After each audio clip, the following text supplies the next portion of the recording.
Saphinde sahlangana ababukeli emakhaya sahlangana namhlanje ngikude kakhulu ngiphumile ababukeli emakhaya njengoba nibona ngikude ngiseyinkalweni la ngikhona ngikude ngiphakathi eMbo babukeli emakhaya la khona umkhomazi umfula ogcwala ngomoya.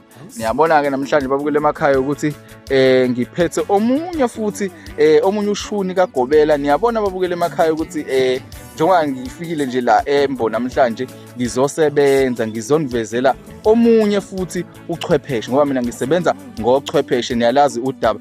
Umboniko kwaDube lokhuluma babukeli emakhaya ngicela ukuthi nizame ukuthi ni like niphinde ni subscribe ngoba zonke izinyanga zizophelela la kweyami inkundla. Babukeli emakhaya ake simbingelele siphinde simamukele naye ubaba uDube ngoba umbaba uDube lesikhuluma naye kahle umkhulu usebenza ngezinto zesintu. Sithi umkhulu umuntu osebenza ngezinto zesintu babukeli emakhaya nangu umkhulu naye siyambona uphambi kwecamera namhlanje. Ake simbingelele naye simbuze impilo siza ukuthi kahle yena ubani. Sawubona umkhulu uDube siyakubingelela nawe lapho sithi unjani baba? Siyaphila baba njani? Kuyaphileka sihambile namhlanje sesize safika sakuthola khona la ocashe khona la emakhaya eMbo baba. Sithi namhlanje sesifikile sifuna ukwazi ukuthi ubani kahle wena mkhulu uDube usebenza na kanjani. Sifuna ukwazi nje usiqale nje ekuqaleni usichazele ngawe nje ukuthi wathwasa nini usunesikhathi esingakanani ukuyona lenkundla and unesikhathi esingakanani usebenza abantu mkhulu. Yebo hayi mina ngikuDube wakhona eMkhomazi indawo ekuthiwa iSensonguzi la sikhona nje kanjalo baba. Wanibona sikhona lapha ngijwayele ukusebenzela khona emfuleni lapha la kuyikhona la ngisiza khona abantu inkundla leni. Yes. Yebo manje ngicela ukwazi usazise nababukeli emakhaya konje ukuthi senzani masila konje umkhulu uyahlola futhi ngiye ngize kuthiwa mkhulu usebenza ngabaluzi wena isangoma sabaluzi esidume ngabaluzi khona ngala emakhaya eMkhomazi. Cela usichazele ngalolu daba labaluzi. Yes ba. Yebo. Abaluzi esisebenza ngabo kahle ngathwasa ngesiphiwo engaphiwa sona ngabantu abakithi abangasekho. Yebo. So into eyenzakala ngathwasa ke mina endaweni yaseMlazi. Yebo. So mangithwasa ngimncane ngakhula kanjalo ngumsebenzi wabantu abadala abaningi abaziyo abangidumile nje kubona abaziyo ngumsebenzi wesintu. Yebo ngahamba ngothwasela amakhosi emfuleni amakhosi akhushulwa emfuleni. Yebo okay oyidlayo yabantu abadala ukuthi bakhulume emsamo amakhosi. Ngikula ngamakhosi phezulu abaluzi. Okay ngicela ukuthi usicacisele kahle abaluzi ukuthi bahluke ngani bona nalabantu laba umuntu athi uyabhulelena ngokwakhe akuphendule ngokwakhe noma yenza ngendlela yakhe. Ngicela usicacisele nababukeli emakhaya mkhulu ukuthi abaluzi bona bakanjani basebenza kanjani. Baba ngizongena kulona isikhathi lesi ithuba ukuthi ngichaze ngamakhosi aphezulu. Yebo. Kunabantu ababhula ngesithunwa. Yebo. Kunabantu ababhula ngedlozi laphansi. Yebo. Sihlola ngedlozi laphezulu amakhosi aphezulu siyazikhuluma sitolikelana nabo akhuluma emsamo uphendule mina ngichazela umuntu ukuthi beze bathini. Yebo inkinga ngizwa emsamo kubantu abadala ukuthi lo muntu obegula nje noma umuntu oxakekile nje uze la uze ngani. Yebo impendulo ngithola kakhulukazi ke emsamo kubantu abadala ngikhula ngethongo laphezulu amakhosi aphezulu nesithunywa futhi siyasetshenziswa ekhaya. Yebo kanjalo mkhulu. Yebo ngicela ukubuza futhi la ngiphinde ngicaciseleke futhi ngoba bazokuthanda ukwazi ababukeli emakhaya kulona uhlelo lami lole ezomdabu. Ngicela ukuthi usicacisele lana ukuthi konje wena usunesikhathi esingakanani kuwona umkhakha lo. Intwaso yami ngayiqala ngo2000 ngo2014 I mean. Yebo. Kwaku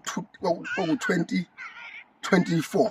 Yebo baba. Yebo ngithwasa ngaphuma ngo2025. Yebo. Sengiyoqala umsebenzi wesintu wabantu abadala. Yebo. Njengoba kukhona ngisho amathwasa ngithwasisa kanjani abagulayo kanjani abahlushwa idlozi. Siyakhona ukuthi sibalungisele into zabo baqhubeke bambosebenza indawo ngoba sineziphiwo engafani ezehlukahlukeneyo. Umkhakha mningi. Kunjalo baba ukuthi nene for uyibekezelela indime kanje ngoba ayikho lula ngalona. Ayikho lula. Yebo. Isiphiwo somuntu lento lena uyilandele ngendlela ekuyiyona yona. Ngoba umuntu esuke egula for umlandelele naye ukuze akwazi ukuthi asinde ekugcineni into nasuke imphethe. Yebo. Ngiyaphinda futhi lana ngifuna ukwazi ngale ndawo leni ukuthi yini le wena obona ukuthi mhlambe mkhulu uma usugezela abantu kuyona le ndawo enhle kangaka ekuthiwa umkhomazi. Yini le oyibhekile wena mkhulu kule ndawo noma oyaziyo mhlambe ngale ndawo ezokwazi ukuthi isiphinde isize abantu, ngoba mkhulu hayi indawo yakho impela yabonakala ukuthi inesithunzi. Phela bathi umkhomazi umkhulu, bathi lo mfula lo ugcwala ngomoya. Awusichazele futhi ukuthi yini le oyithembile la imkhomazi mkhulu. Kunjalo kusanjalo nje mkhulu khehla lami, njengoba ngike ngachazela ukuthi ngimuntu osebenza ngabantu amakhosi aphezulu. Yebo. Ngisebenza nangabantu, kunenkosazane yamanzi engike ngisebenzela ngayo lapha ezizibeni, njengoba usukona iziziba nje ngiyibize bese ngikhuluma nayo ngoba phela baphila abantu. Mkhulu, yebo. Kahle kahle isiphiwe into ehlala emanzini, inkosazana yamanzi esisebenza ngayo. Babuya bafuthi bayilimele khona lapha endaweni, bazi khona inkosazana yamanzi ezizibeni. Kanti sekuyiyona phela ingonyama leya phakathi ejulwe ngweziziba ekuyisiphiwe sona ngabantu abadala nangabelusi. Yebo mkhulu, yebo mkhulu. Manje mkhulu, linkosazana yamanzi iyona lekunikeza ipower yokuthi kube lula uma usuwenza into yakho ukule ndawo, noma mhlambe khona okunye okuseceleni okwenziwa inkosazana yamanzi uma ukule ndawo wena. Inkosazana yamanzi iyakwazi ukuthi ingathini ikuphe ipower enkulu ngokuthi nje umntwana welithonga, umntwana wemimoya. Yebo. Kahle kusukuyidlozi laphansi emanzini kwayilona leli, iyakhona ukukhuluma nawe, iyakhona ukuthi ikwazi ukwenzela okuthile esigulini sakho makhona ngathiwa mhlawumbe nasikho kwayilapha mhlawumbe nomuntu le emakude njengoba ngeke ngisho ukuthi nangefoni yakhona ukuthi usizakale, sikuhlole nangefoni sibuze kubona abantu abadala ukuthi lo muntu lona ubani wakabani, unenkinga kanjani, babuye bangichazela ukuthi baphendule bona usho lo muntu lo ufonile unenkinga kanje sesibuzile igama lakhe nesibongo ne-address lapha ehlala khona. Sikwazi sithumele phela labantu laba esebenza ngabo sibhekela ukuthi uphethwe yini lo muntu ukuphi nendawo. Yebo. Okay, okusho ukuthi mkhulu uthi ngamanye amazwi uyakwazi futhi ukuhlola ngefoni. Yebo mkhulu, kunjalo kuyahlolwa ngefoni la ekhaya, kuyahlolwa impela ngefoni la ekhaya. Yebo. Umuntu kahle imali siyithatha ngaloso sikhathi leso, imali siyithatha siyamtshela ukuthi ayisende e-accountini, ukwazi ukuyikhipha ngala siyibeke emsamo kubantu abadala ngoba yibona basithubileyo. Yebo, eyokukhanyisa phela mkhulu. Kubaluleke ukuthi bakhanyisele abantu abadala phela. Yebo. Siyakhanyisa emsamo kubantu abadala njengoba sisuka sibacela ukuthi cela nami nosibhekela lapha umuntu ocela usizo ongaphilile, mawuthi aphilile sizwa ngabo abantu abadala ukuthi ngabe kwenze njani. Yebo, yebo, yebo, hayi kubalulekile ukuthi lo muntu abuye enze njani abe siyakhanyisa. Asisho ukuthi no faka imali iqala, cha anginjalo.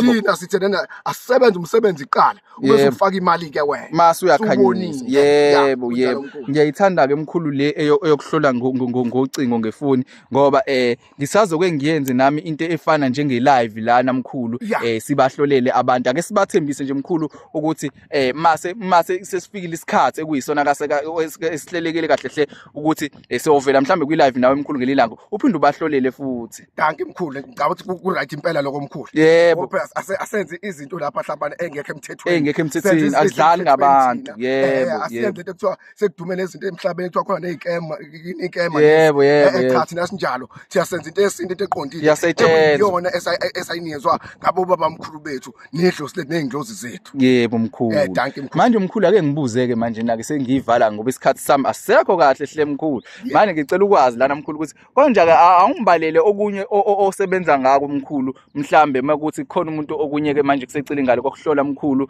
nangaloku kuzogeza abantu la obageza kuyona inkundla yakho le umkhomazi omuhle kakhulu.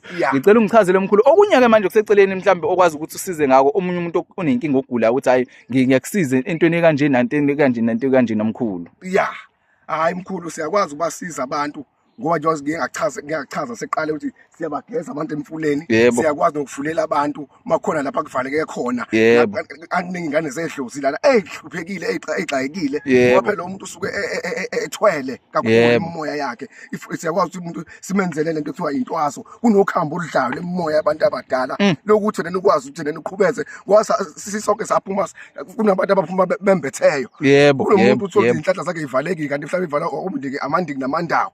iyahlukana lemkhakha lena kukhona amandingi namandawo kuzoba khona idlozi kuzoba khona inono lezi inkamba lezi ziya ngokuhlukana kukhona mhlawumbe mkhulu unenkinga mhlawumbe emsebenzini into akasakahambeli kahle sekufanele manje uphindele emuva emasikweni akho sinayo imithi kanjalo thina uthene sikwazi ukunikeza ukwazi ukuxhumana nesimo semoya yakho yebo nezilwane kanjalo ifa isuke emzimbeni yabantu into ekwakhala isigcina ebantwini kanjalo uthi manje umuntu olala nabantu ulala umuntu ebusuku ungazi kanjani awumazi ne-boyfriend noma i-girlfriend yasebusuku omkhulu omkhulu nayo i-boyfriend ne-girlfriend yasebusuku uyakwazi na ukuthi uyisuse futhi kunjalo khehle seyisusa la ekhaya yebo asebesizakile mancindakala kanjalo ade beneyinkinga kanjalo mkhulu ngabe ngithi ake siqhubeke manje isichazile ngoba indaba yakhe imnandi mkhulu ngicela uvele ushiye inamba yakho mkhulu ngoba baningi abantu abaneyinkinga bathi ebusuku banama boyfriend nama girlfriend abawavashelayo abangawazi akokuyilwane mkhulu ezilala nabo mkhulu yes kunjalo mkhulu kuzoba futhi lento ekuthiwa isigezo umuntu osifazane khona ukuthi abantu besifazane nenkinga yamanzi mhlawumbe sinyeni kanjalo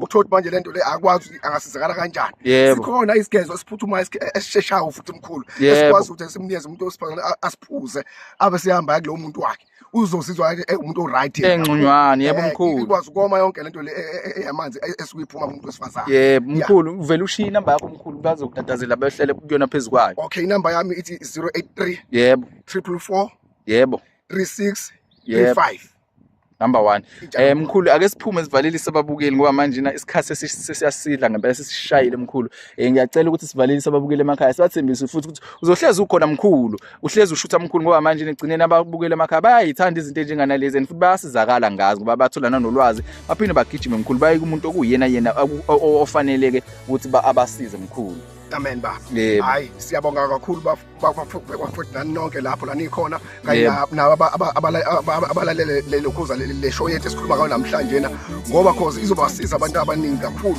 ngoba emhlabeni sesibedlalile abantu bedlala ngabantu kakhulu lento ebhlungu kakhulu wena umuntu osukade ugulile kwalungisa ngendlela eqondile sebagijimela imali emhlabeni kunjalo mkhulu ayifuneki lonto kunjalo ke ake sisizaneni siphileni sonke mkhulu ivuke imizoba bamkhulu yebo ayike sisemkhomazi lana ababukele emakhaya yabona nani kamfulu ugcwala ngomoya khona la sikhona lana emkhomazi ababukele emakhaya sinaye ke umkhulu Dube babukeli isangoma esihlola ngabalusi ake nifoneke babukeli niphinde futhi nithokoze ukubukela ivideo yethu lena sizohlangana futhi ngesikhathi esizayo amen